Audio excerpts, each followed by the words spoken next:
Hello, everybody, and welcome back to the Son of a Blitch podcast. I'm your host, George Blitch. Today, I got to sit down and have a wonderful conversation with Jesse Griffiths. For those who are unfamiliar, Jesse Griffiths is a chef. He's an author of two wonderful books, Afield and the Hog Book, above me here. And he also runs the restaurant Dai Due in Austin. He's a co-owner there, which is a phenomenal place to go eat. He also is the head of the new School of Traditional Cookery, great hunting, outdoors related school, really teach you about, kind of A to Z. If you're a new hunter, you never hunted before, you're learning gun safety, you're learning how to shoot, you're learning about where to target an animal.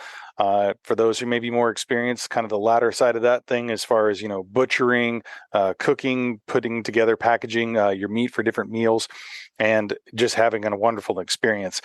He's been in 14 years doing that. We discuss a recent trip that he had out to Europe. We talk about food, culture, some information on, what you need to do is kind of some 101 stuff if you're out there hunting this fall.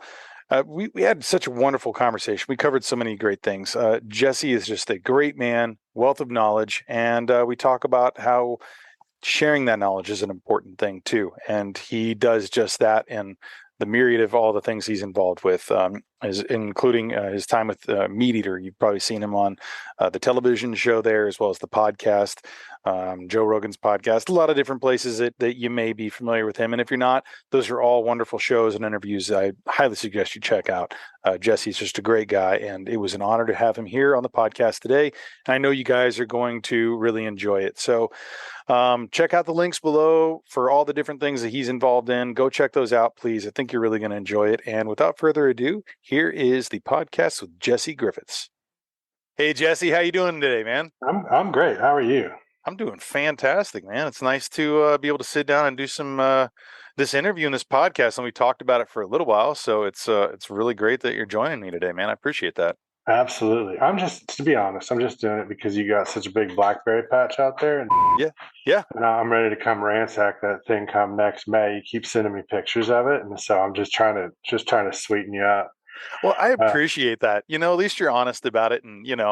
I know how to bait you in, quite literally, with dewberries and blackberries. Yeah, yeah. I mean, and big fat ones too. I mean, let's be clear. That's some good looking berries you got out there. So here I am. Well, if you like Mustang grapes too, then maybe I can lure you in and we'll do another podcast down the road too. I think that I'm at heart like a 1950s grandmother because, I mean, and all the hog hunting and flounder sticking that I'm supposed to be doing, I really like making jams and jellies a lot too. Uh-huh. So come summer, it's like I'm in my kitchen. I have a little frilly apron I put on. Actually, I don't, but I do quite enjoy that. So you can usually sucker me in with a good fruit haul because I will try to put it in jars. I'm obsessive about it. So. Well, man, I kind of wanted to chat a little bit about your recent trip. You just went out to Europe, and you kind of hit a bunch of different places. While it's fresh on your mind, why don't you tell me a little bit about that? Some of the amazing experiences you had out there, some of the things you ate, because I'm sure you had some amazing meals as well. Absolutely. Really, it's kind of a background deal for me. Europe was very formative in my career. Like I went to Italy on January 1st of the year 2000, and your younger listeners probably won't realize what great peril I was in being in an airplane over the ocean when they thought that every computer in the world was going to stop working for what is called Y2K. You can Google it. Yep.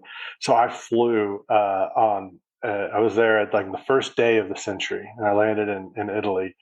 And since when I went back a few times after that, and I mean, long story short, it really informed my cooking style, my sourcing style, and I mean, pretty much just the rest of my life. Just seeing the way that people functioned over there by just dealing with the resources that they had on hand and making the most of it. And in Italy, I mean, anywhere really. I mean, you can go to Mexico or Morocco or Vietnam and people just making the most of it. And sometimes it's very beautiful.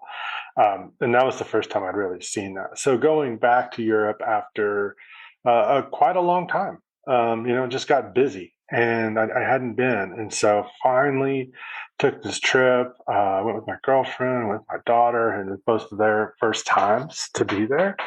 And it was good. I did a very good job of it. I ate all the sea creatures and I drank all the wine. They Nice. actually, I think they ran out. um, and it was very good. We started in Paris, did kind of the big city experience, and I have a little obsession with the old restaurants there. I love a place that's been open for 150 years. I think that's cool, and just like I pretty much had the same menu the whole time, and from the looks of it, it's maybe the same waiters. Uh, and just we're every night we're just hitting one of these different like classic bistros or brasseries and ordering all that classic French food. We're eating creme brulee and moule frite and steaks and fries and snails and pates and lots of foie gras, things like that. And it's just it's so much fun, just to get into that culture, that old sense of it, where it's like these products have been present in France forever, and this is the standard. And almost every restaurant has the same menu, which I also think is really cool. I mean, some are obviously better than others, but they have this kind of cultural appreciation for a standardization of what you're going to eat. You're going to see these classic dishes over and over and over, and they don't go in and try to adulterate them. You're going to get a creme brulee. There's not going to be a raspberry on it or a cookie, and they're not going to make it coffee flavored or anything like that. They're just going to do it, as God intended with vanilla, and it's quite good. And we went from there to Portugal, and I'd never been there before. And lovely. I mean, geographically, you can kind of get an indication of what you're going to eat there because it's just sticking out there in the Atlantic, and it was just all about seafood. And I love seafood. I just like I can't get enough. I'm excited by any kind of seafood, if it's in a shell or or fish, whatever. I'll eat it. And we ate it all. I'm obsessed with sardines. I love fried sardines and grilled sardines, and I love sardines in cans. And so we ate lots of all of those. And all the flatfish. It's cool. You come in from flounder country over here in Texas, and you go into Hmm. a fish market there, and you see five different kinds of flatfish. You've got your turbo and your brill and your sole and your sand dabs, all these little different shapes and sizes and variations of these. Basically, looks like a flounder, and it's really cool to see all of those too, and then eat them. you know, um, Salt cod. Lots of potatoes, not a lot of vegetables kicking Hmm. around Portugal, Right. which is fine. I just ate fish every meal. It was very fun. From there, we went to what I consider to be the food capital of the world, which is San Sebastian, Spain, which just has the most iconic style of dining. I think it's this. They don't call it tapas there; it's called pinchos, and they're these little bites, and the way you do it, or you can do it however you want, but you kind of roll from spot to spot. You drink a very small amount. You order a couple items that are typically like the specialty of the house at a place like that, and then you keep moving. And you can try a multitude of things. The products there are incredible. There's mountains hitting the ocean, so you've got this mix of agriculture, game, a lot of very good beef, very different beef than what we have here, but nonetheless, like incredibly good, incredibly deeply flavored beef, and then the seafood, which is just again out of this world. It's also right there on the Atlantic, and then this culture of appreciation of food in the Basque Country of Spain that's kind of unparalleled. I mean, they're almost just hyper focused on it. It's one of the most important aspects of that culture, and it really shows. Um, they take real good care of you there. Everything from like ham, which is some of the best hams in the world, the Iberico Hmm. hams, which is actually the species, or not species, but the breed that was initially imported to the United States back in the 1500s. So the great great great great great grandfathers of our feral hogs here in Texas came from this area. And so just a very high grade pork there, and they know exactly what to do with it. They put salt on it, and then they wait, and it's very good. From there, we went to Bordeaux, which obviously is a big wine place, but also some more classic French food. And we just kept at it. Just I'm ordering the craziest things that I can see. I ate some lampreys there in Bordeaux. The little sucker. I don't know, to fish. I guess it's like the snaky fish with all the teeth on it. Right. These river lampreys, which is a classic Bordelaise dish there. So like braised with red wine and mushrooms and leeks, and served on toast. Just some like crazy stuff like that. Just but freshwater fish, which is really interesting to get in other cultures because I think we're such a freshwater fish like culture here in Central Texas. Like Right. we value our catfish and our bluegills and all that, and it's not something that's maybe I don't know how to put it, but maybe like widely advertised in other places. It's not something that's usually a real strong aspect of a food culture, and it's really interesting because to go somewhere else and eat freshwater fish. Whenever I go somewhere and I have the opportunity to try somebody else's freshwater fish, I'm all in. I'm just always very curious about that, whether it's like perch and whitefish around the Great Lakes, which they still have commercial fisheries for, Mm-hmm. or I see lampreys on the menu in Bordeaux, and I'm like, oh, I'm getting it. So, tried some lamprey, and then back to Paris for one more night, and then back home to this lovely weather that everybody had waiting for me here. Yeah, man, we had it ready cooking up for you. We wanted to make sure you had the true arrival back into the armpits of hell. Yeah, it's preheated for sure. I think that I was feel well done at this point. It's a friend of mine told me that if he had that little turkey pop temperature thing on him, it would be popped out at this I point. know. Well, I've Yeah. seen some like pictures online and stuff of like some, there's like this old grandmother here in the Houston area who put in some bread inside like it's like a brick covered mailbox and made bread, and you hear about these kind of stories, but it's like it's That's happening right amazing. now. Yeah. Yeah, So, it's rough. I mean, it's yeah. rough. I mean, I know you like to be outside. I like to be outside, and Hmm. this is the time of year where it's just like it's a struggle. It's like you face this bit of like I don't know if it's a depression. So you want to get out in it. It's like you going to the coast is an option, but you can get hammered by the sun down there. Going to the lake. I mean, you can go stand in a river and catch some bluegills right now. Yep. But it's the opportunities are few and far between right now. Totally. Well, being out, in the ranch when we're out there working, it's like you got to pick your time real wisely, wake up early, and you're doing the late night stuff. A lot of things like, even just filling feeders and stuff. We're dumping the corn, and then, it's like we're doing that at like 11 at night whenever Mhm. it's like when it's bearable, even then, that's a When it's in questionable the high statement. 80s. Yeah. Yeah. Yeah. Well, is there anything that while you were there in your trip, things you ate and or maybe how you saw things prepared that kind of maybe inspired you to do some dishes when you're coming back here, something that you kind of bring back from there that you think you'll have, and maybe whether it's in the restaurant in Dai Due or whether it's something that you're just doing for yourself. Sure.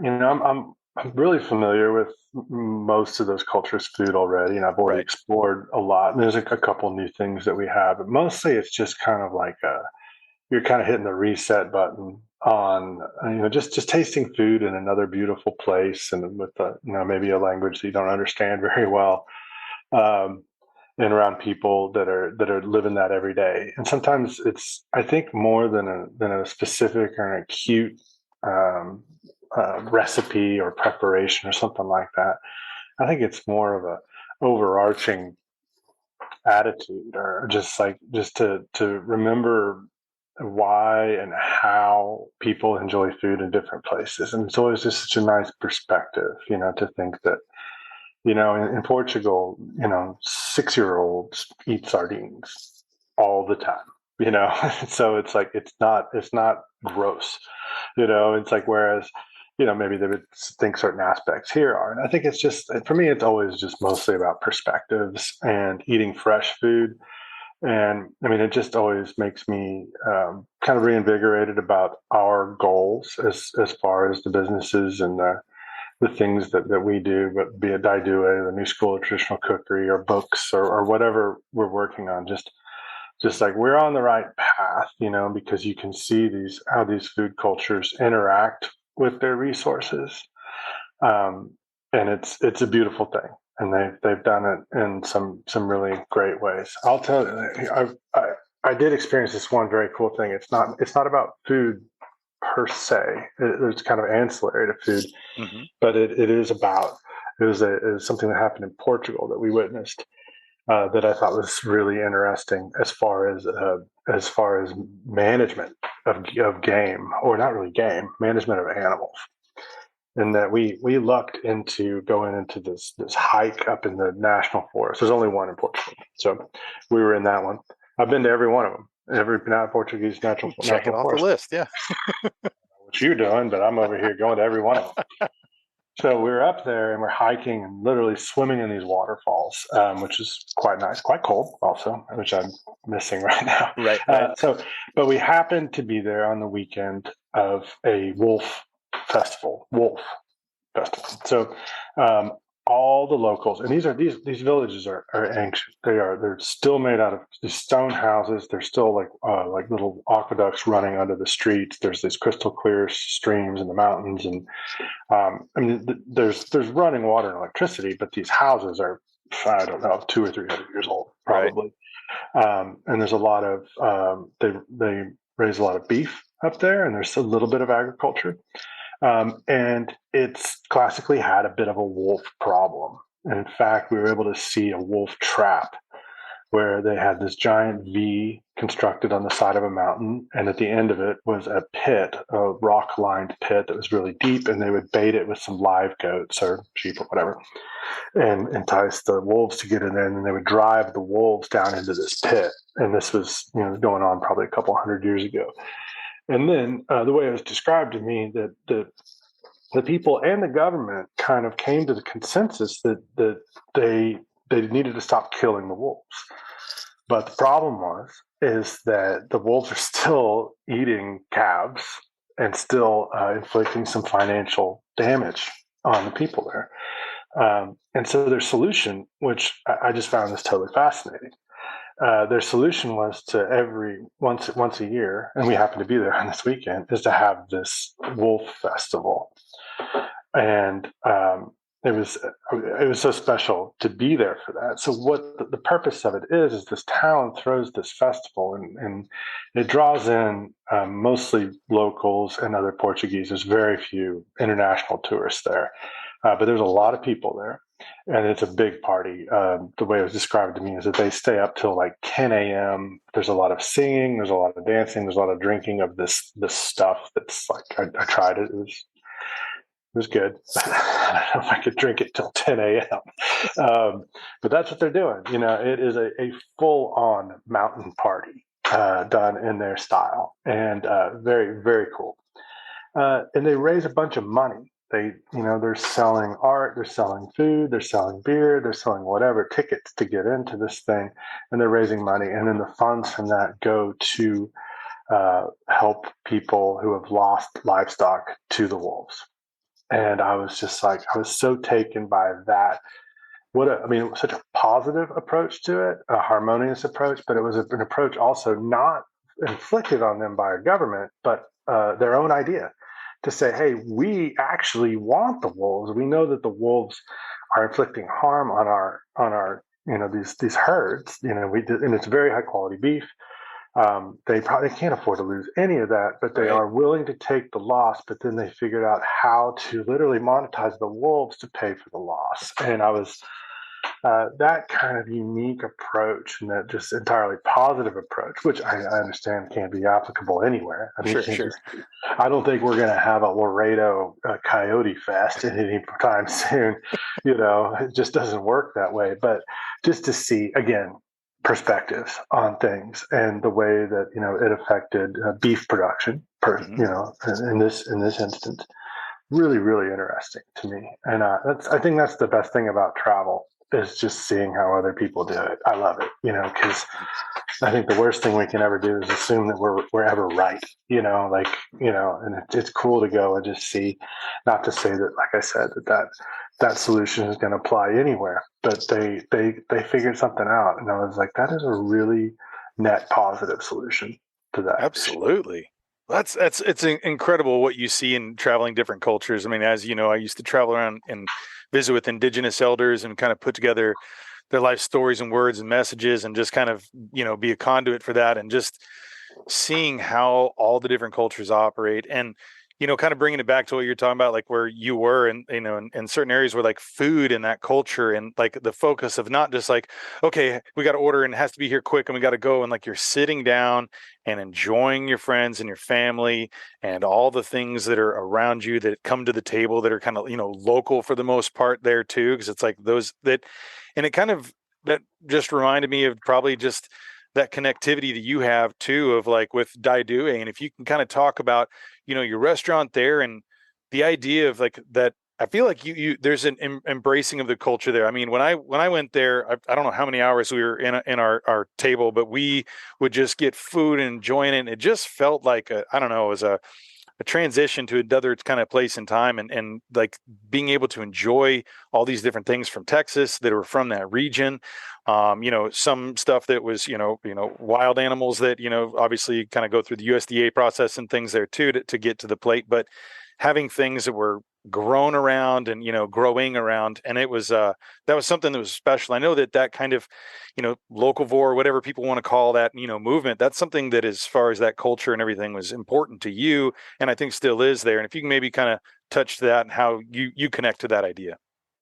Yeah, I mean, there's a lot of different ways that you can view it. I think that one of the key components is that I really enjoy kind of being confined by ingredients. Mm-hmm. Like, I can't get salmon, I can't get macadamia nuts, I can't get a pineapple, which is the one that really kills me because I love pineapple.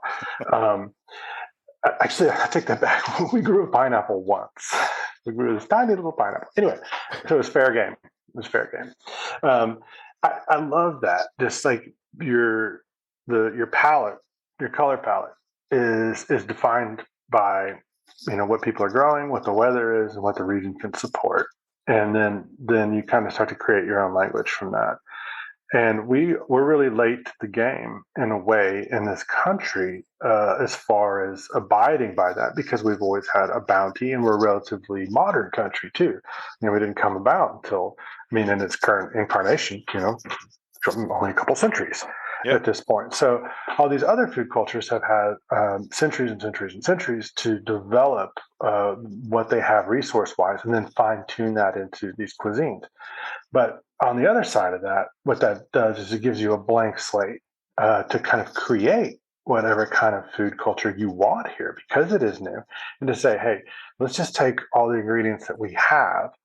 And then, since ideas are fair game, we can just like look around the world and see how a different culture deals with a tomato or deals with a pepper or deals with an oily fish or deals with beef. And we can start to apply those ideas to what we've got here, which is the way that it's always been done, with immigration and conquering and things like that.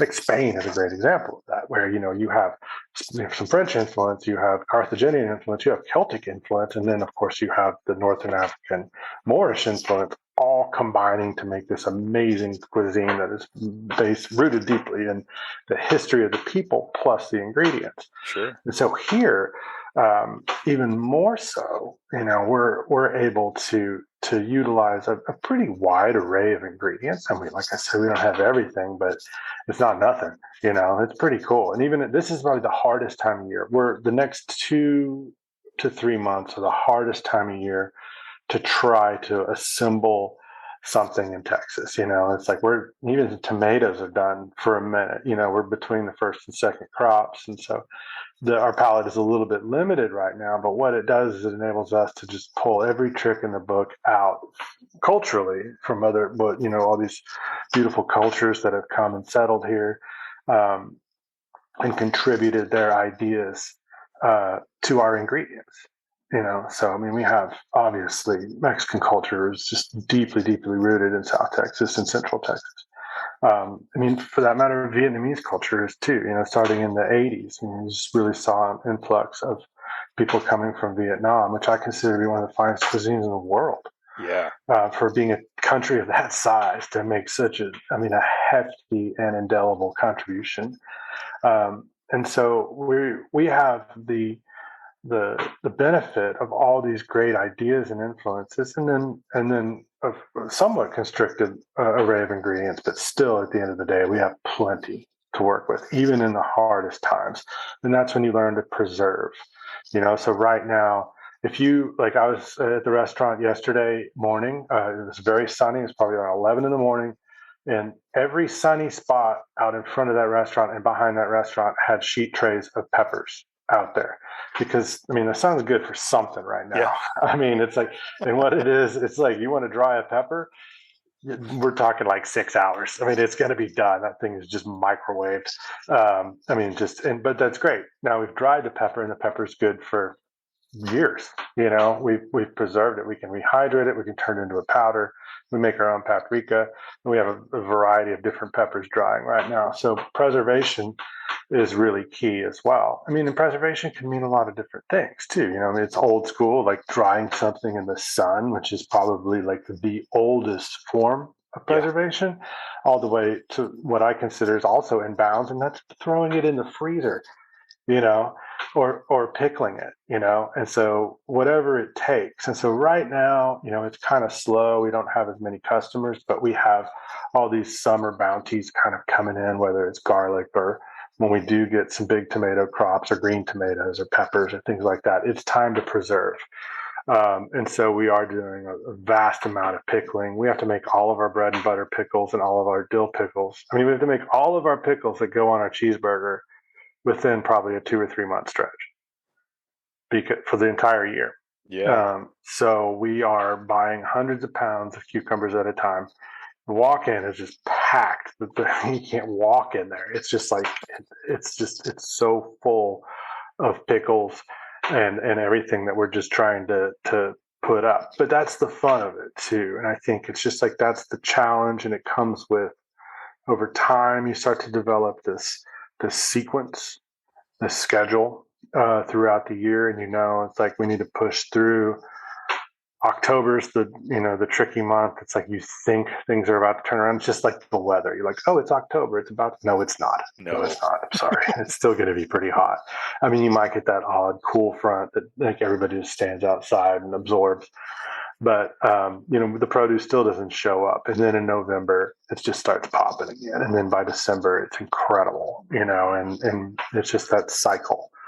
And so you just grow to appreciate it. And I think that's just my favorite thing about just using the resources that we have, is that you kind of have to just get into this groove of listening, and also rolling with punches. A flood, a drought, a hailstorm can all do, devastating things, at the wrong time. Hail hits at the wrong time.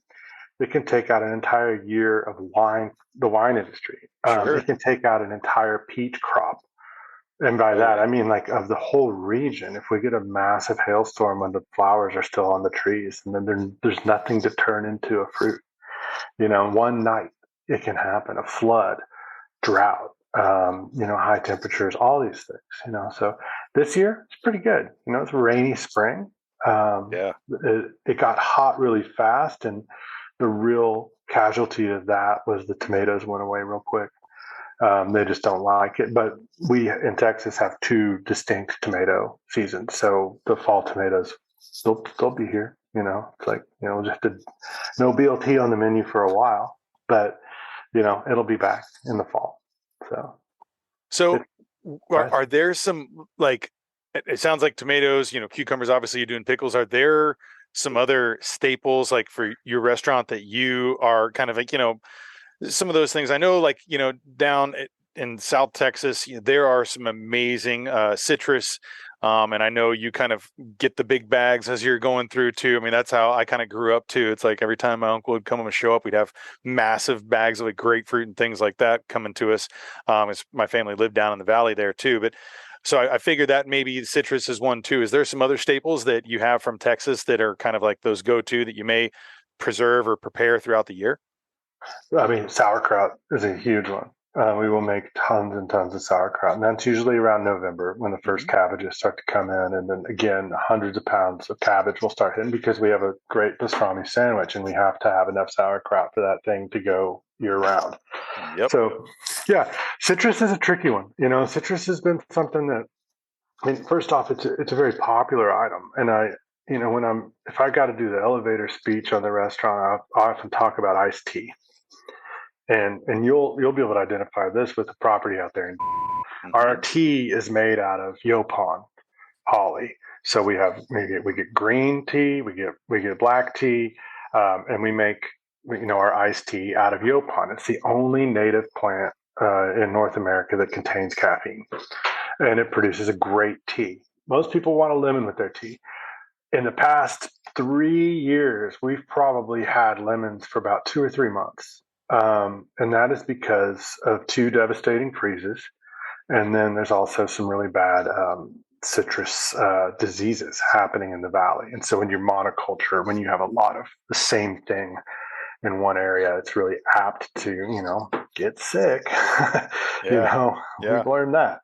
And so citrus has been tough, we still get pretty consistent limes. And then, like you said, when I'm driving through South Texas, like if we're down there doing a nilgai hunt or something like that, and I see that roadside stand and it's packed full of valley lemons and those sweet oranges, I am going to fill the truck with those because I know that we can't get them anywhere else. And they're really special. And I think that the take home there is just like for me, it's just super fun to not be able to have something. Like, oh, can I have a lemon with my tea? And it's like, well, I'm sorry. Not only am I going to deny that lemon, but I'm going to tell you a little story. Like, you don't get a lemon with your tea. I wish we had a lemon with the tea. It doesn't even cost extra, but we just don't have them. And here's why: it's because these are what we abide to as far as the standards of this restaurant. And until our region can support lemons, we're not going to have them. I think there's a lesson in that too, and it's just like it forces people to pay a little bit of attention to it. Like I thought lemons just grew on trees, and it's like they do, but they grow on trees in other places. Or limes, for example, they do grow on trees, and they mostly come from Mexico. And most of that industry now is controlled by the same cartels that control a lot of drugs. So when you're buying a lime or an avocado, there's a fair chance that some of that money went into the pocket of the Zetas or Sinaloa. Like, no kidding. Like, and so the other side of this is who you're buying from. We buy almost all of our citrus from the same person, and so it's a connectivity, also, and it's support. It's keeping your money in the right places. I just assume not pay a cartel for a lime.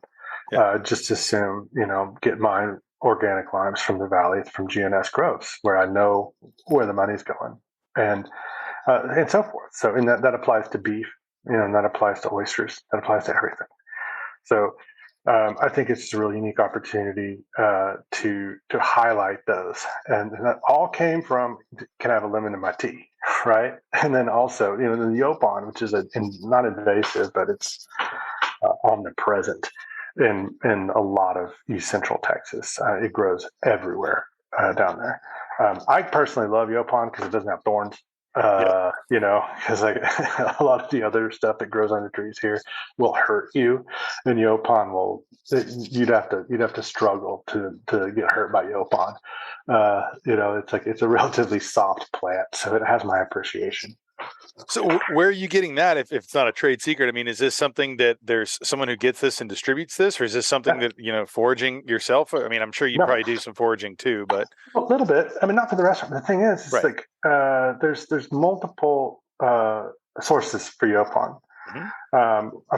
We're using Cat Spring yopon, and I think the importance there is enabling even small industry to utilize this resource. Like, we're importing tea from all over the world, which means it has to get on a boat. Okay. And so that right there is not super sustainable, not to just throw that word around, but how much sense would it make if we could just enable an industry here to start utilizing yopon, which grows like crazy all over the place and tastes just as good, if not better, than these other tea leaves. And so rather than going and doing it ourselves, I think there's also a lot of value in supporting a business monetarily to empower them. And hopefully they go to the next level, and then hopefully some other business looks at that and says, hey, I want to do that too. And then you've got two businesses that are out there scooping up Yaupon from under all these trees out in East Texas. And then soon we'll have 50 businesses doing that. And every pound of Yaupon tea is one less pound of tea that we have to import from somewhere else that was grown under, we don't know, and how well were their workers treated and how well were their workers paid, and so forth. There's just a real chain to that. So I think that when you can find a business that'll do it too, it's really important to empower them.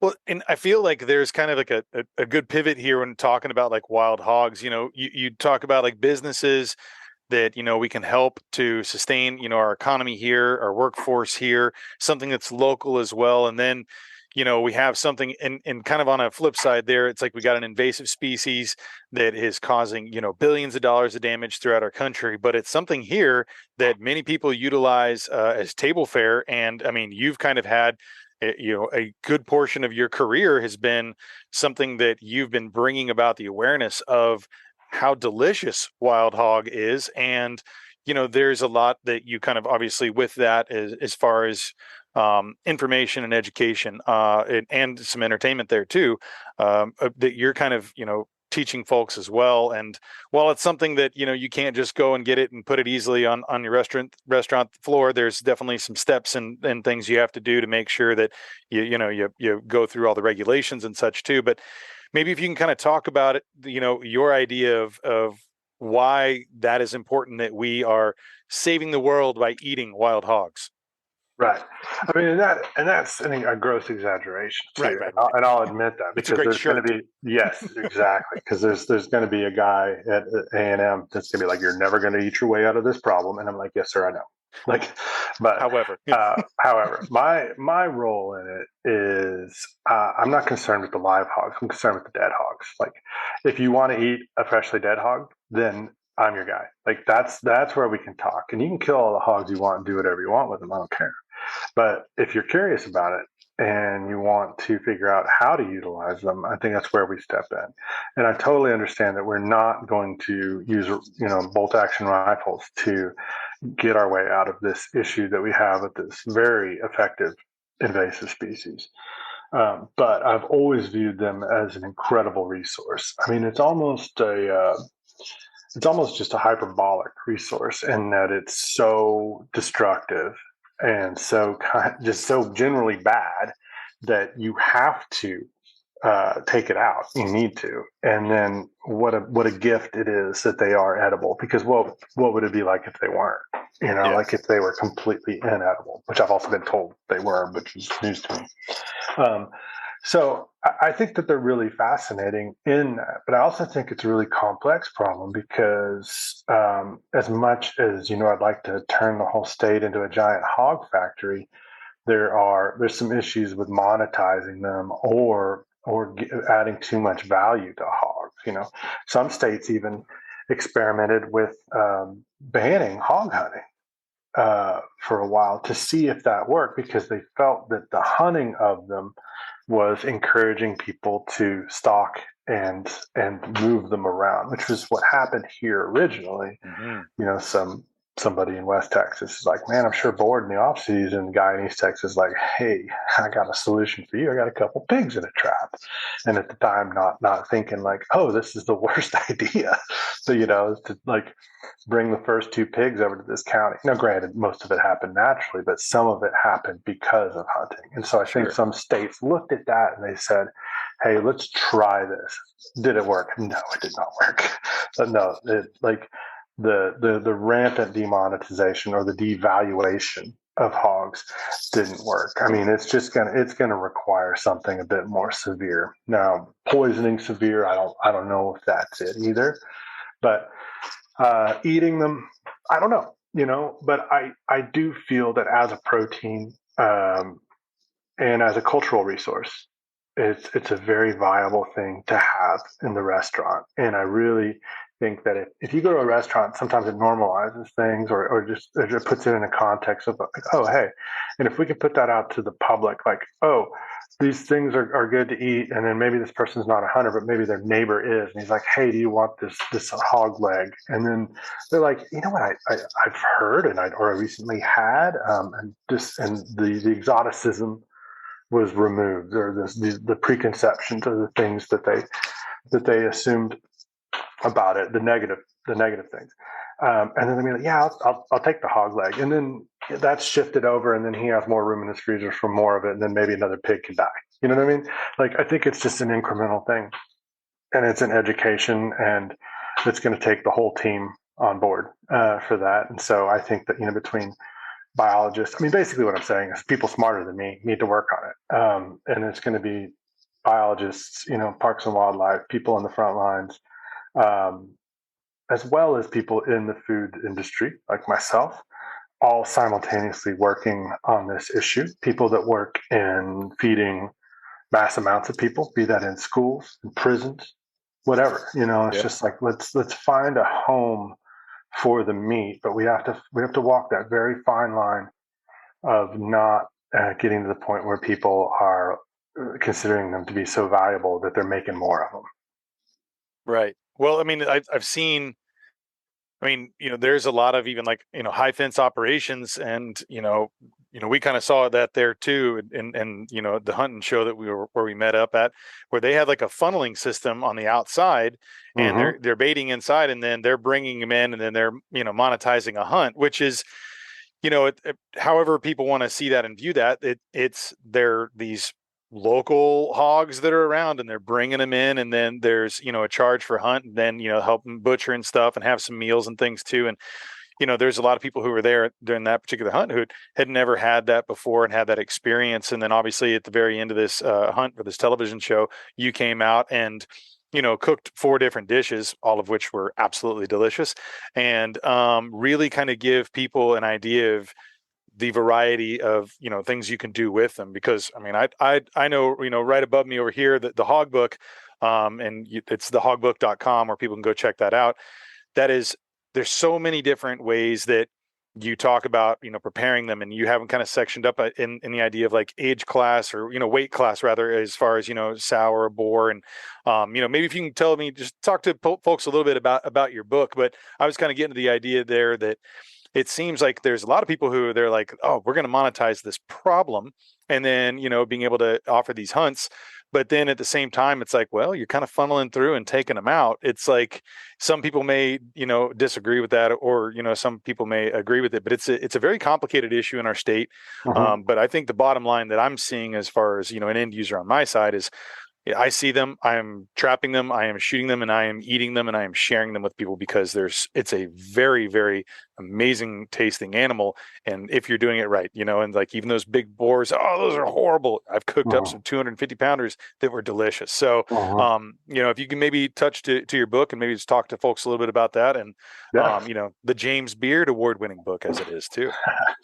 Yeah. Well, I mean, first I'd like to touch on that. I mean, I think funneling hogs into a property Mm-hmm. for monetizing purposes is 100% a positive. Uh-huh. I love that idea. Yeah. First off, you're introducing people into hunting. You're filling their freezers, and like I said, it's the flow is going the right way. Yeah. Right there. That's exactly what I'm talking about. I think that, when it comes to the monetizing, that's always an argument that you'll hear from Parks and Wildlife. It's like that's their total fear. I mean, their policy is kill all of them. Every last one of them. They want them gone.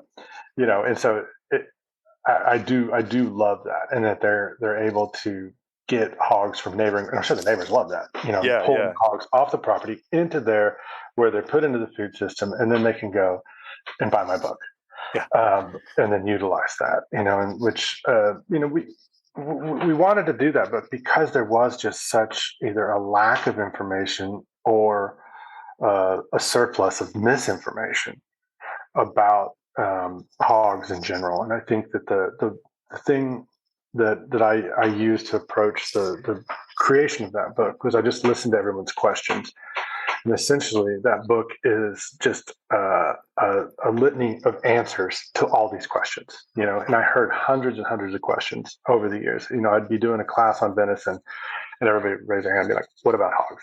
What about hogs? What about hogs?" And it was like, I get that there's a little sense of the unknown around these. It's like, I've been told, and that's my favorite one. And so I always lead with that. I've been told that you can't eat them if they are over what? I don't know. Name a number. Right.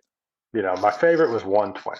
And I'm like, get out of here. Are you kidding me? So, like I say in the book, like 119 succulent, 121 gut pile. Got to get that thing out of here. No way.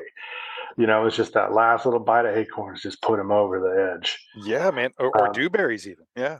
Dewberries. Exactly. So, that was kind of the impetus for creating the book, is to answer these questions and kind of compile that. But then what I needed to do is to put it into an approachable protocol or a system that wasn't going to be like overly complicated. To be like, let's analyze the amount of fat that's in this pig and multiply that by the number of years you think it is, and then the weight. And it's like, come on, no, we're not going to do that.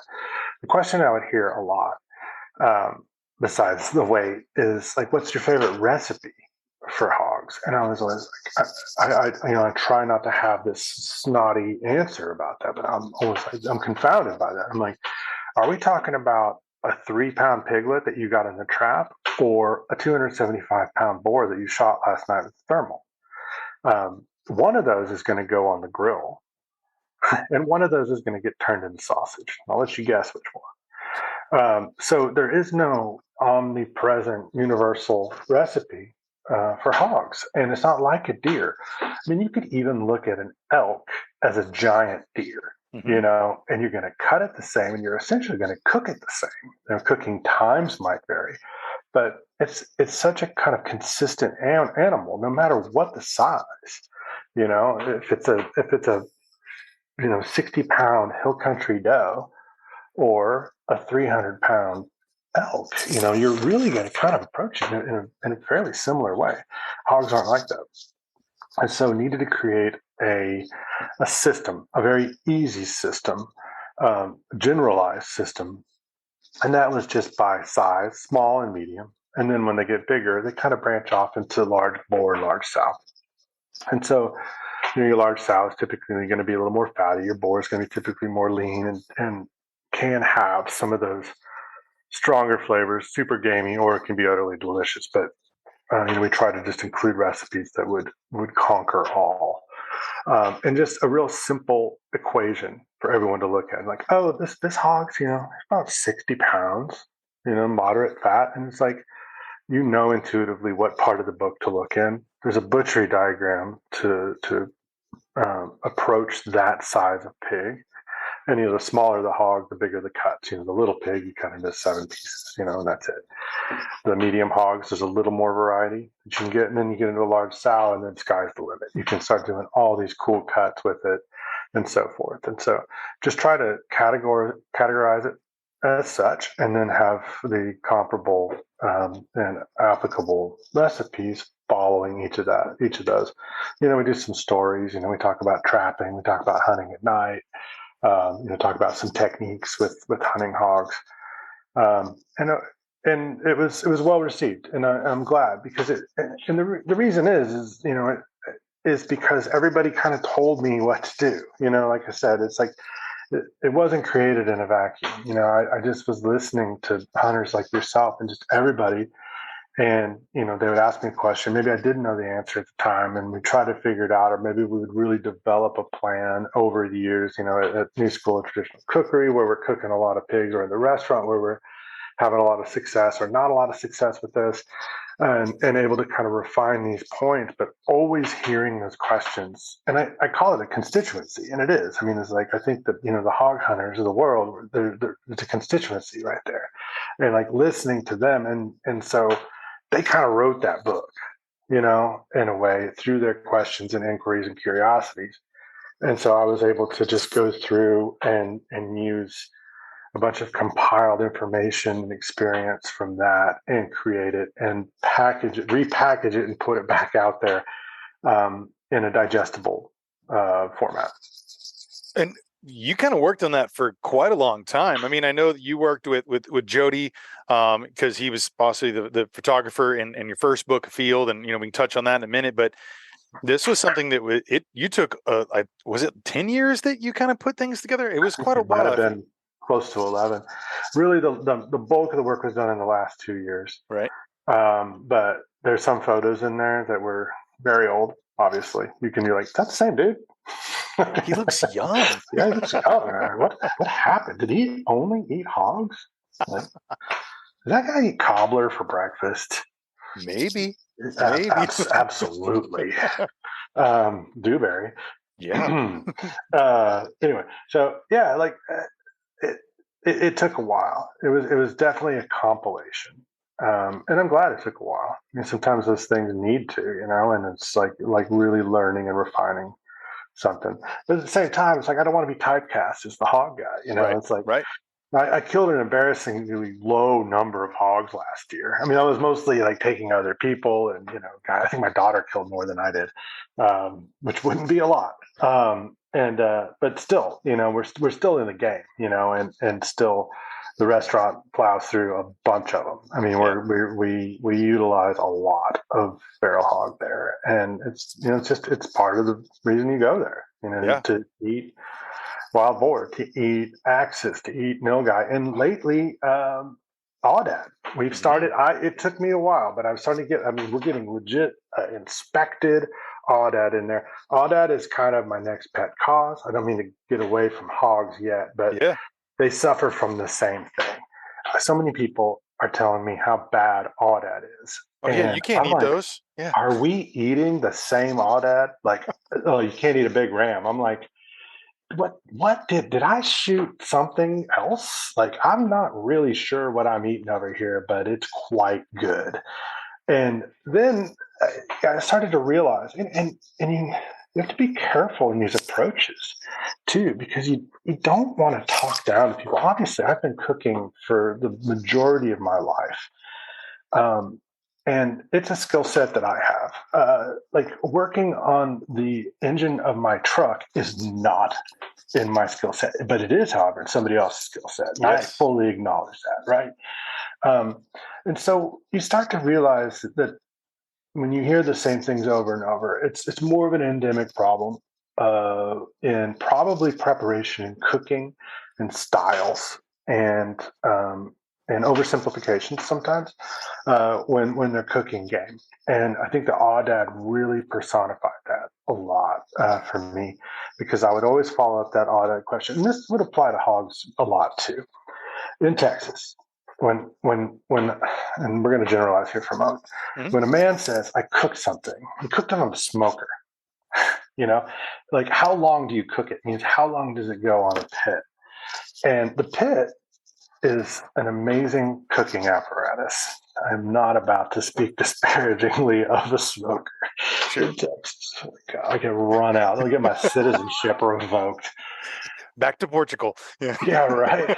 All right. Yeah, it could be worse. It is a dry heat.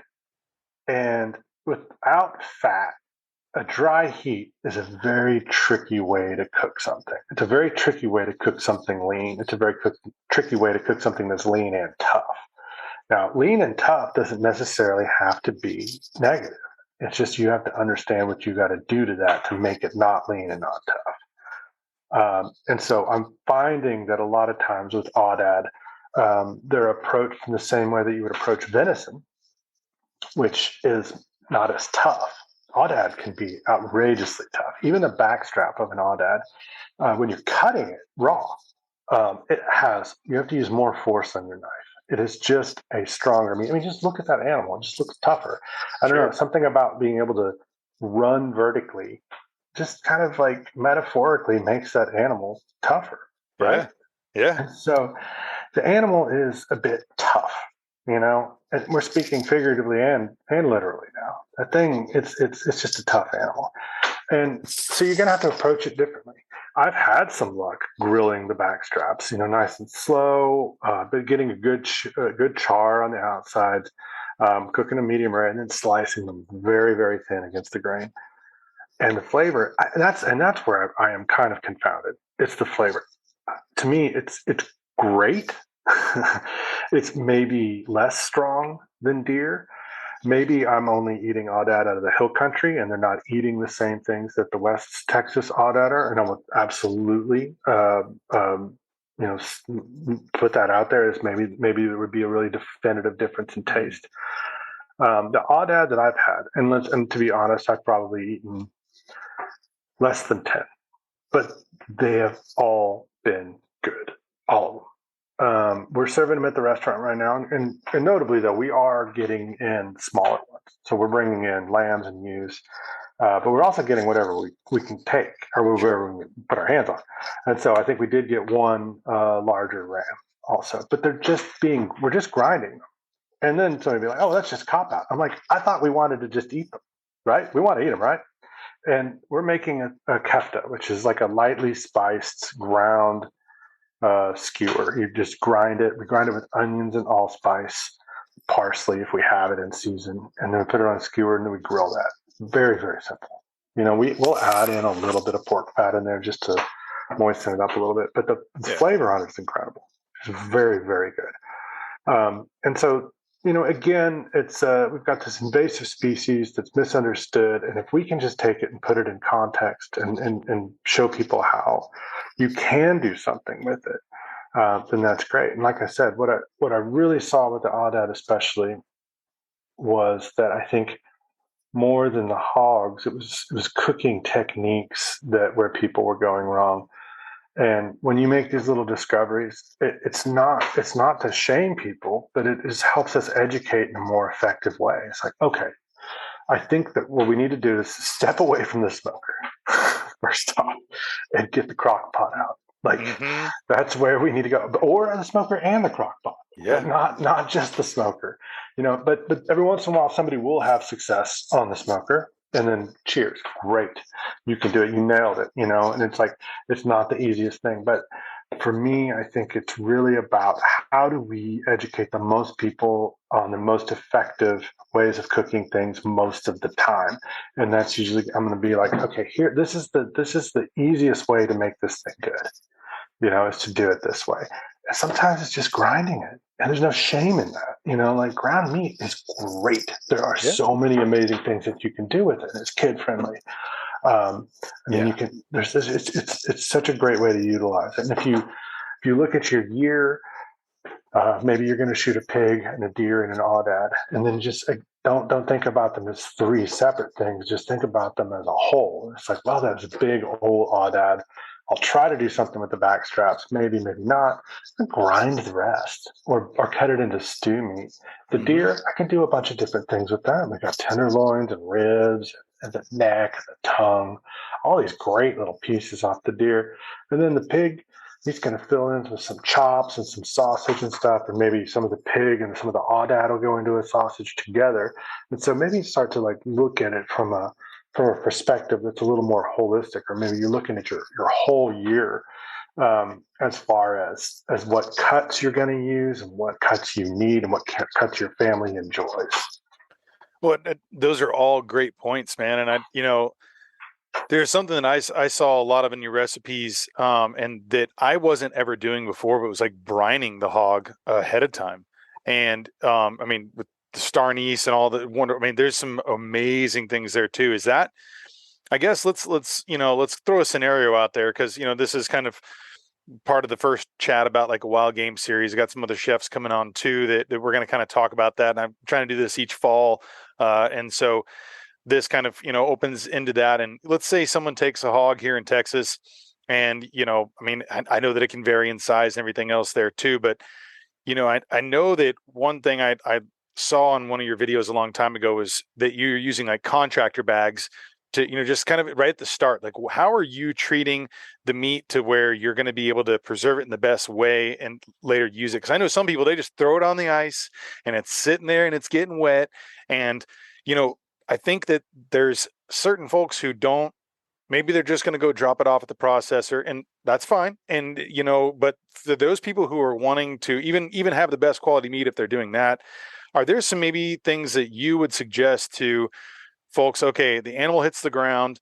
what are you doing in order to best prepare it for then being able to cook it? And then are there some suggestions maybe for like hog, let's say, for instance, are you brining most of those, or is there some technique that you would maybe tell people, hey, this is kind of a 101 thing that I do in order to be able to have that good experience and not be like, oh, this tastes like shoe leather on the smoker or whatever else, you know? Right. That's a great question. And I think as far as, the animals on the ground, what do we do next? And I say this in the Hog Book, and there's just two words, just two: cold, dry, cold and dry. However you can achieve that. I'm going to assume that your listeners are all moderately clever to very clever. And we got to achieve that however we can. For me, in a cooler with like convenience store ice, that's going to involve a contractor bag, and that's the dry part. The cold part is the ice. There's many different ways. Now, a walk-in cooler, not a freezer, but a walk-in cooler, hands down, the best. Cold, flowing air.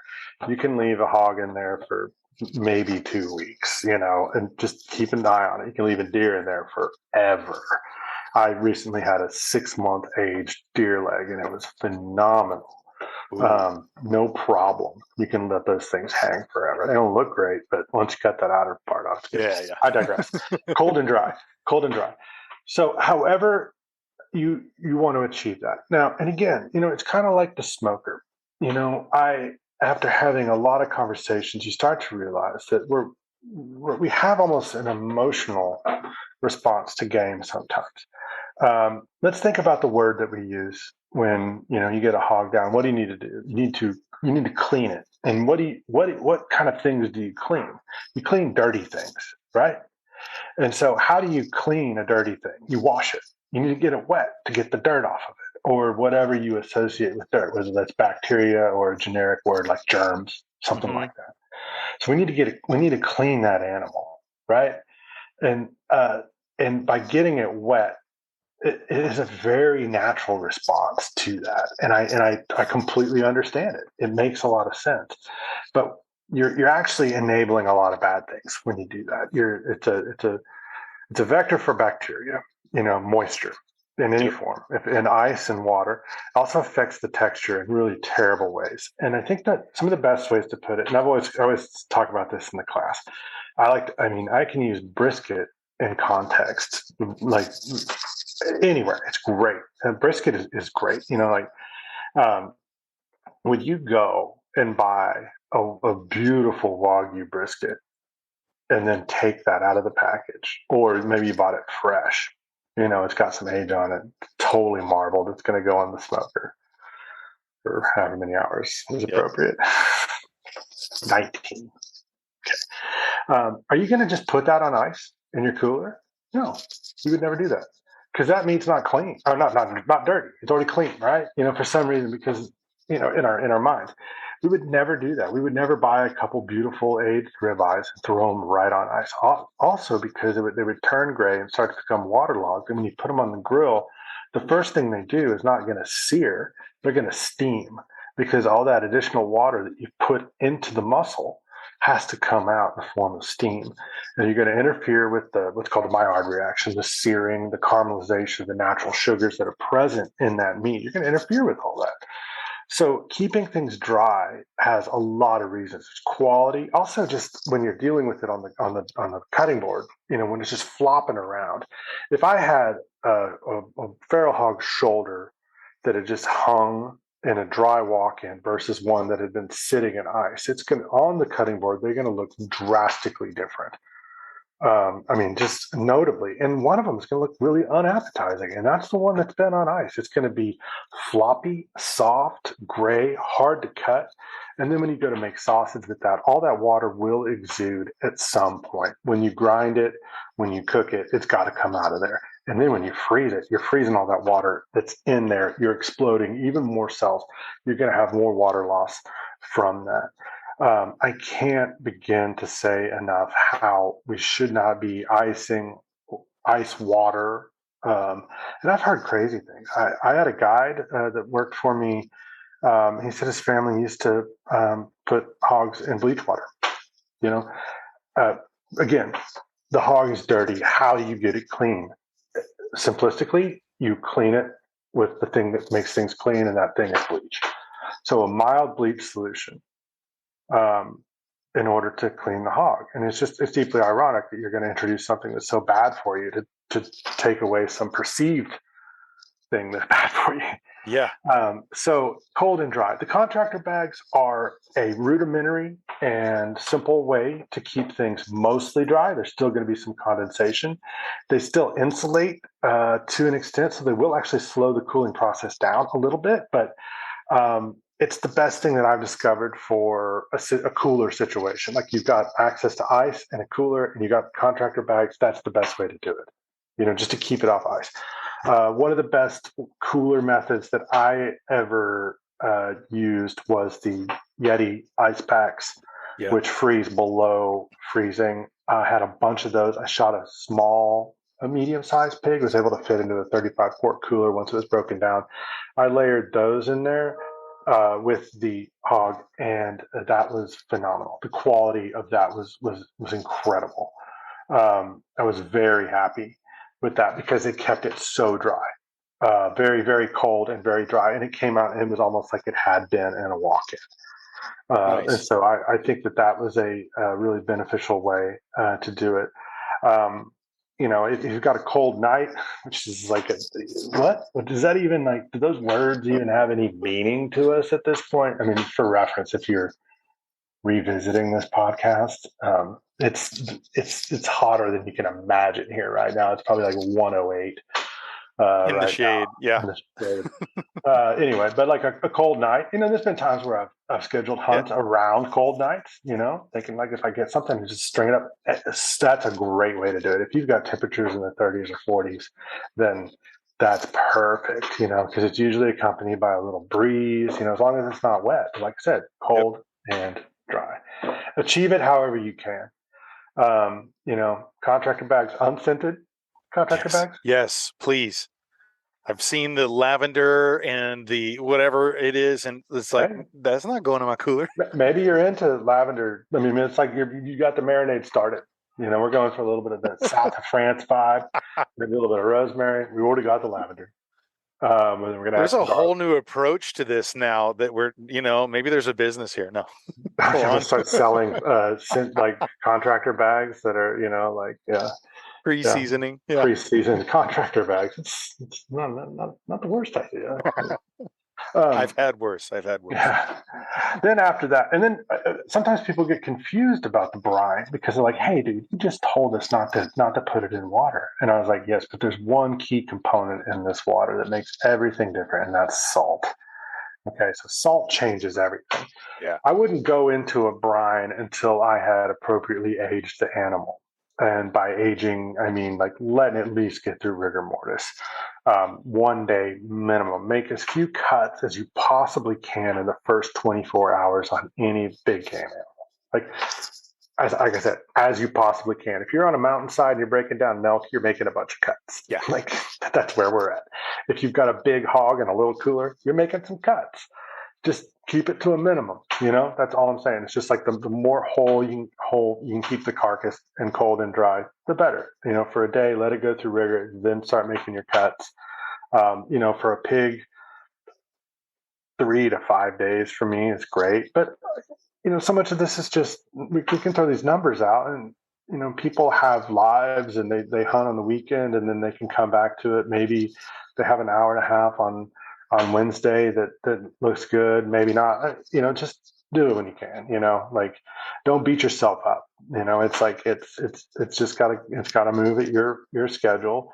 And so just, wait a few days and how long is too long? I don't know. Just keep giving it a sniff. You'll know when it's too long. Trust me. Deer can go way longer. And like I was saying, they can benefit from going for a very long time. Like the steaks off of that deer leg that we had that was 6 months old were incredible. They were more tender than tenderloin.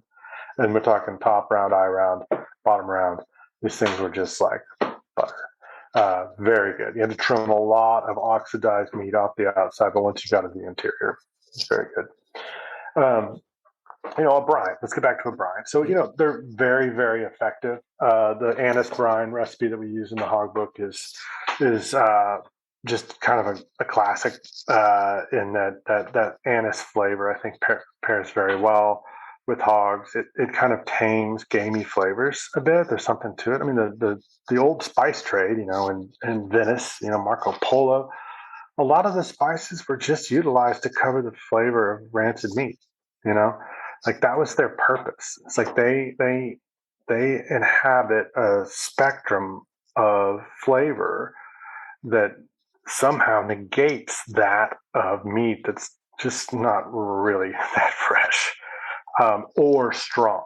And so they have an old purpose in the human brain to help with that. So you have a stronger flavored board, or even something that's not strongly flavored. It still tastes good. Cinnamon is good. The star anise is good. Cloves are good. Those brines also work really well on waterfowl. That brine is great on ducks. It's very nice. So the brine will help season. It'll help moisturize. It adds a little bit of flavors other than salt. So it adds a little bit of anise. It adds a little bit of bay and a little bit of sugar. Sugar's always good. Just a little bit. Humans love the flavor of sweetness. Even if you don't detect it, your brain's thanking you. Just firing off a little bit of like, oh, that's nice. I like sugar. Just like a pinch in there is always good. It also helps with caramelization. So if you're grilling or roasting, that sugar will help that caramelizing, that outside crust develop more rapidly. So it has a lot of benefits. I think brining is a really key concept. But what it also involves is planning. And again, that's kind of along with the smoker and some of these other things is one thing that I run into. People is like, oh, I just don't have time for that, and it's just like part of becoming a better cook is planning. Sometimes it's like, hey, I want to eat this on Wednesday, but it's Monday. It's like, we might want to start thinking about it, or if you're going to braise it and you got a couple free hours on Sunday, go ahead and cook it then and then eat it on Wednesday. It'll be better. Or go ahead and get it in a brine. Let's do that now.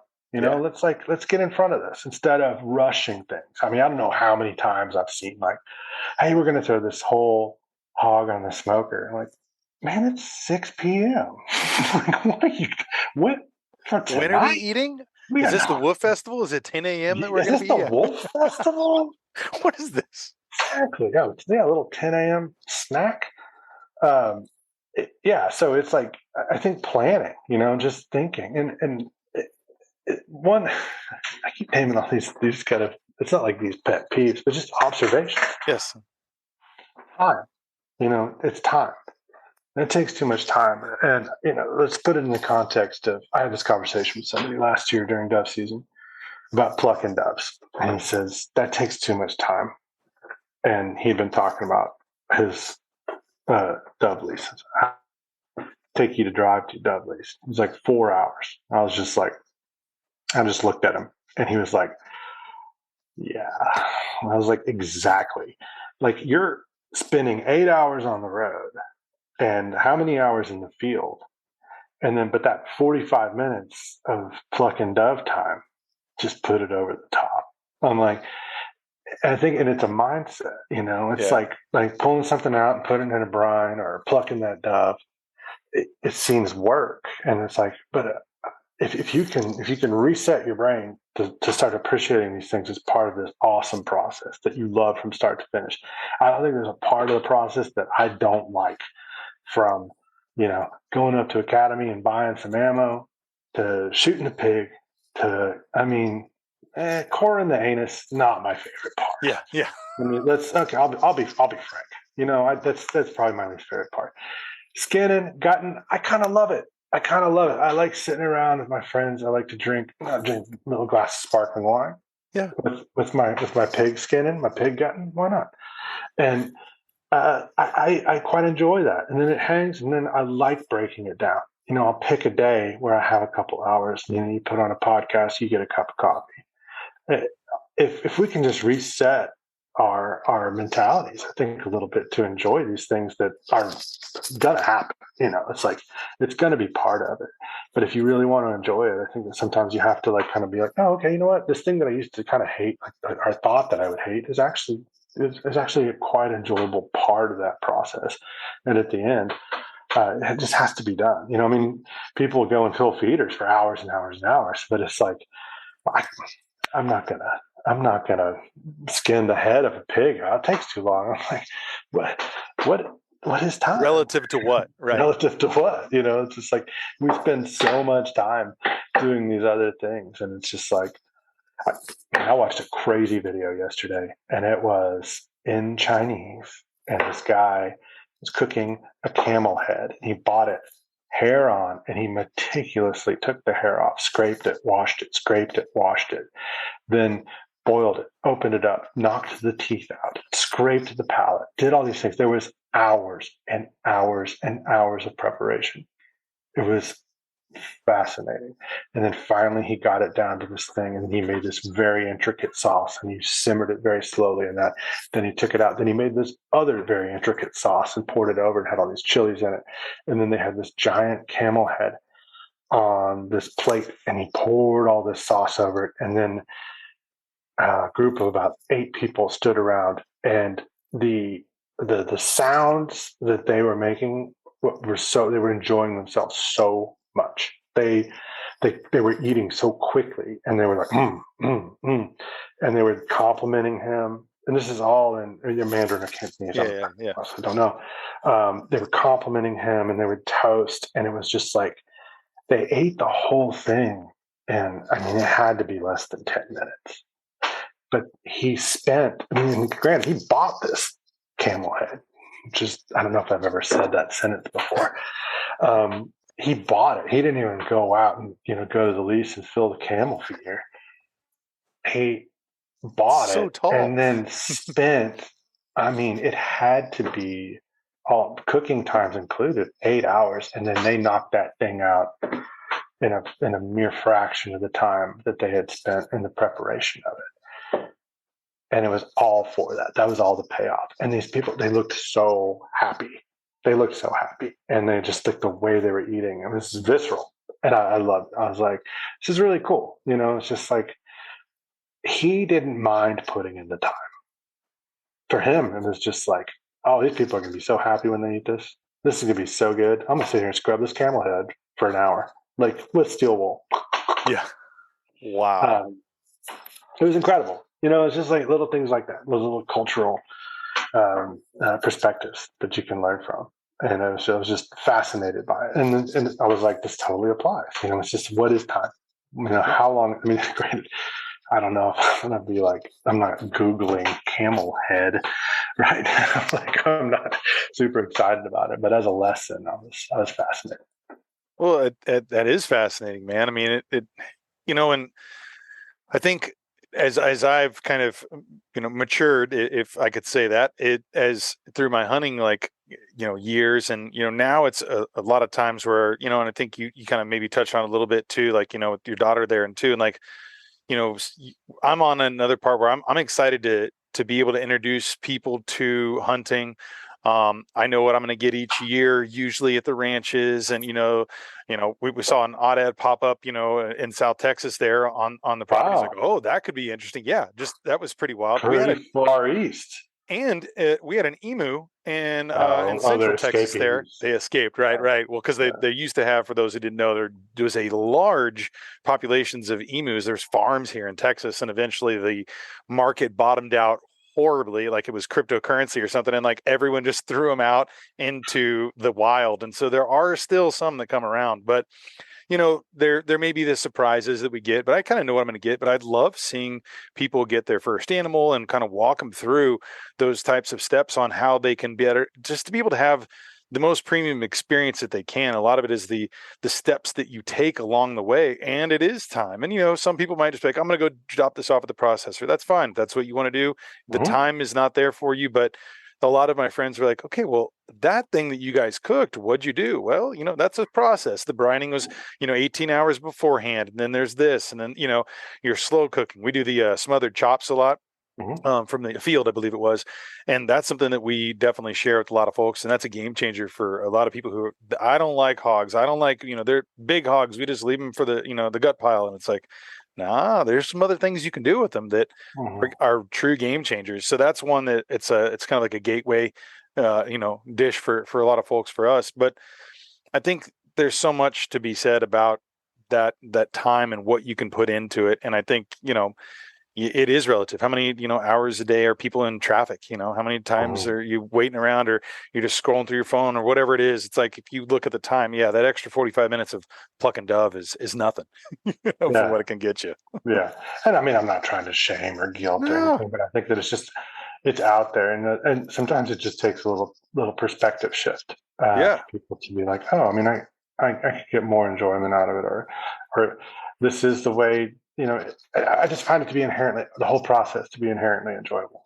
Yeah. Well, it's like some people will say, it's like, oh, whenever the animal hits the ground, it's like, that's when the fun's done, the work begins. It's like, no, that's actually, I think for a lot of people that I know, it's like, that's when the fun begins too, because it's like, okay, now I'm starting to see all these dishes and what I'm going to cook with my friends and family, and how I'm going to prepare this, and, what I'm cutting off. It's a different thing, and I kind of wanted to touch base before we, let go, as far as, New School of Traditional Cookery, and that opportunity that people can come have and learn from you and some, Mason and some other folks who are involved there too. Can you maybe tell people about this school, and maybe what is from, kind of beginning of when you're showing up into what's happening, what you're teaching, and what you hope people kind of get out of that?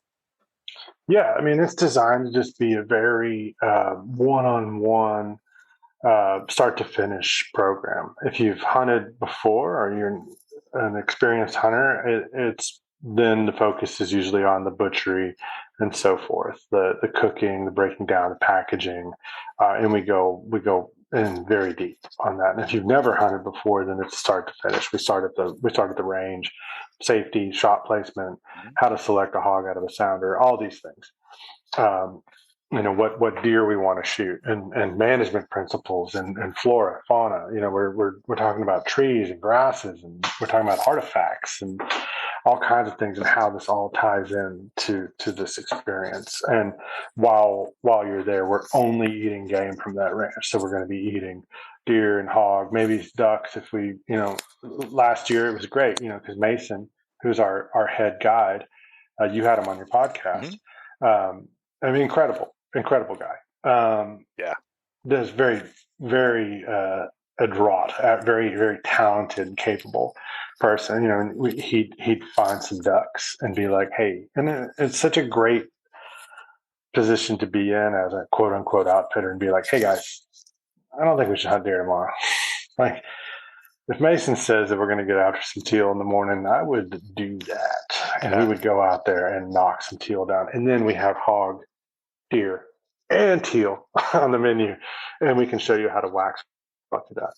So, I mean, it's kind of a flexible experience. It's mostly hog and deer oriented. We'll run some trot lines for catfish just to try to get those in the mix. Get some more diversity on the menu. And just show you as much as possible. I always, tell people as soon as I get there, it's like, you just keep asking questions. There's 6 guides here. There's a chef, there's a chef's assistant. Everybody's been here for years. They know what's up. We're here for you. We want to make you a better, whatever it is. Is it a hunter? Is it a cook? Is it a butcher? Like, just in general, how can we empower you? And what knowledge can we impart, and we'll do it in whichever way we can. We're not offering so many classes this year. They sold out. I don't even want to say how fast. Super fast. 4 minutes this year.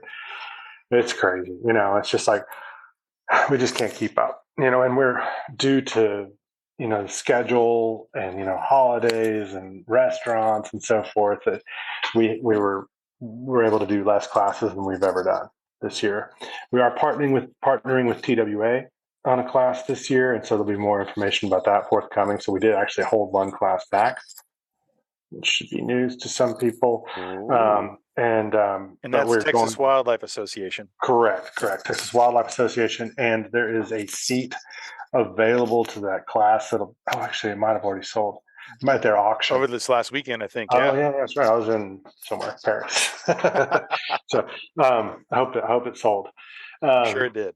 Yeah, and so just very few classes this year, which is kind of a bummer that we're not able to accommodate as many people as we want. That's the thing that I really love. I love new hunter. Actually, I mean, just being out in the field with people and the educational aspect. And when you're outside and it's a nice breezy day and everybody's learning, and I think people really enjoy it. We're in our 14th season. Wow, Jesse. So there's a few programs popping up. We've been doing it for a long time. I think that we've got it fairly dialed, and we are, at the end of the day, people coming from the restaurant industry. So it's like hospitality is a key component of that, and also we've heard the questions, and we know what people are curious about, what their expectations are. What they don't know is what's the unknown part of this program. And so I think that's really enabled us to create a better program year after year, into making it just a really special event for people, which is what we want out of that. It's a great job. I'll tell you that is a cool job, to take new people hunting and then teach them how to cut it up and cook it and then sit down at the table with them for 4 days. It's very, very cool. So yeah, I mean, NSTC, New School of Traditional Cookery. Unfortunately, it is completely sold out for the year. We don't take any kind of pre-reservations or anything like that. We actually aren't accepting any private bookings this year either. I just wanted to put it all out there to like they don't have a whatever, to just one or two people if they wanted to come, just instead of groups, just to give people the best shot at getting in this year. And it was, it's just we can't even keep up at this point, So we hope to be able to expand that a bit in the future, and we're always working on it. But between restaurants and book projects and things like that, it's always a stretch. You've got a lot going, man. A lot going. So it's understandable. And I mean, people can also sign up on your website, and they can kind of, there's newsletters there. I remember, I got the email notification, hey guys, reminder, it's coming up, and people can follow you on the socials and things there too. If you just want to go ahead and plug out your websites real quick where people can actually go in and sign up to be notified for these kinds of things. Yeah. So Dai Due, Daidue is the restaurant on the east side of Austin. We're open for dinner Tuesday through Sundays, open for brunch Friday, Saturday, Sunday.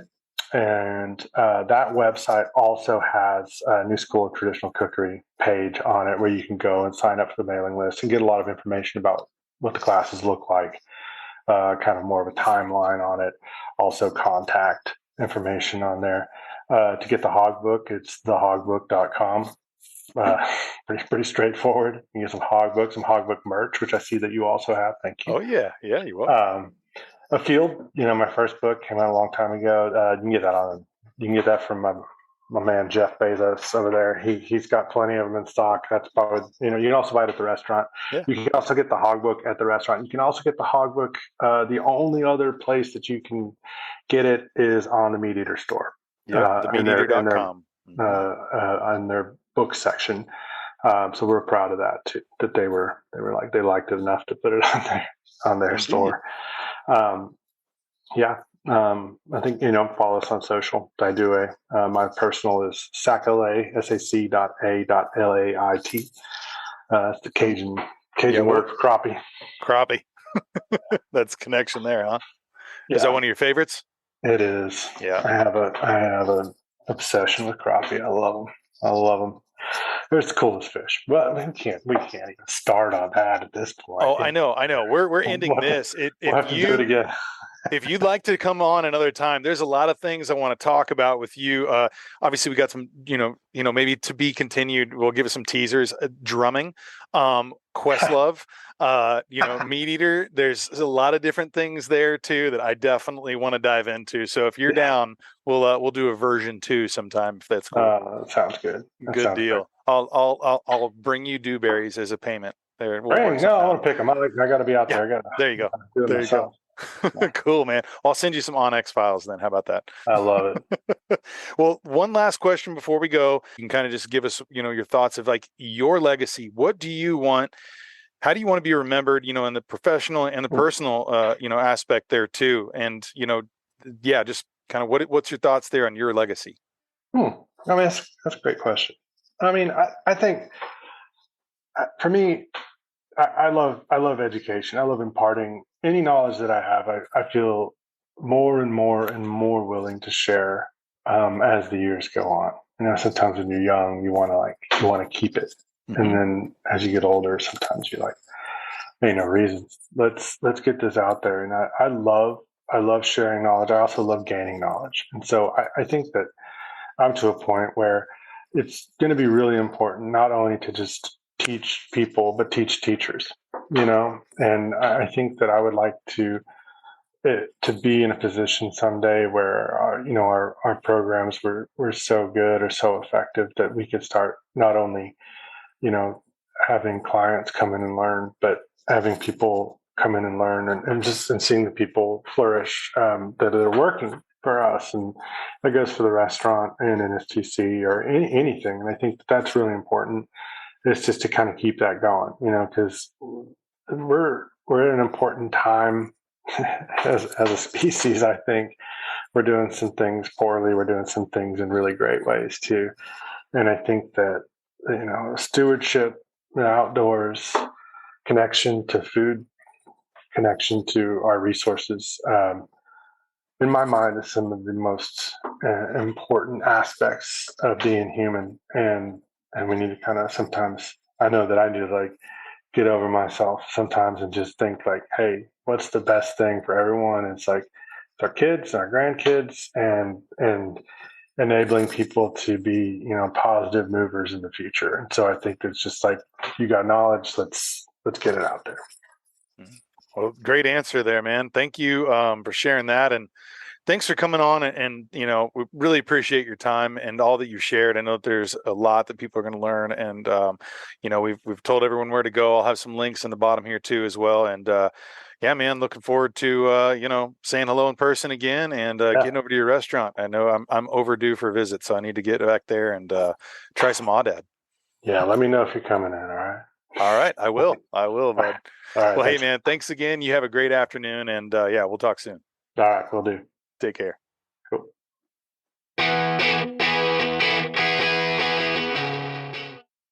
Hey, everybody. Just wanted to take a moment to tell you about Sharing the Land. For those unfamiliar, Sharing the Land is an initiative that was brought together by Doug Duren to bring land access seekers and landowners together to form these unions to be able to better benefit the property.